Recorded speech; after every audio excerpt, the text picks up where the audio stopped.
Il-kumpanija internazzjonali tal-gaming Bet365 ikkonfermat li se tkabbar b'mod sostanzjali l-operat tagħha f'Malta.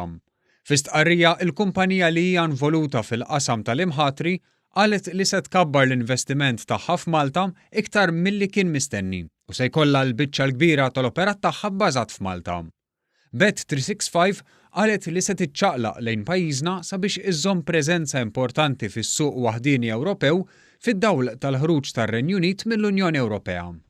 F'kummenti lil One News, is-Segretarju Parlamentari Silvio Xkembri spjega li l-pjan oriġinali kien li timpjega ma' 300 ħaddiem f'pajjiżna iżda issa qed ħares għal ammont ferm ikbar. Pjaċir ninnota li dawn għandhom fiduċja totali f'dak li qegħdin nagħmlu hawnhekk u wara diversi diskussjonijiet magħhom fil-fatt illum ħabbru li mhux dik il-parti biss ħajkun qed ħajrolokaw parti kbira iktar kbira mill-operat tagħhom fil-fatt l-ammont ta' ħaddiema wkoll ħajkun qed iġibu biex naraw l-operat ħajkun iktar minn 3 darbiet minn dak li kienu qalu fil-bidu għallu dik tkompli tagħmel kuraġġ u fiduċja f'dak li qegħdin ninvestu bħala pajjiż. Is-Segretarju Parlamentari Xkembri spjega li dan huwa r-riżultat tal-politika li qed iħaddem dan il-Gvern. Sena l-oħra bidilna l-liġi kollha biex nagħmlu aktar attrajenti, però l-fatt li issa nimirħu fuq inizjattivi ġodda bħal blockchain, AI, video game design, diet tagħmilha ħafna aktar attrajenti għal dawn il-kumpaniji biex jiġu pajjiżna u jinvestu ġewwa pajjiżna. Din l-aħbar pożittiva għal pajjiżna waslet ukoll ar-reazzjoni tal-Prim Ministru Joseph Muscat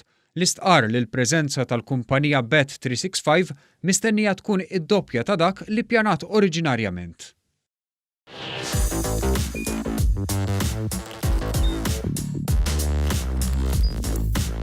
Idħol fuq one.com.mt u hemmhekk tista' tara l-programmi kollha li jxandru fuq One permezz ta' One Play.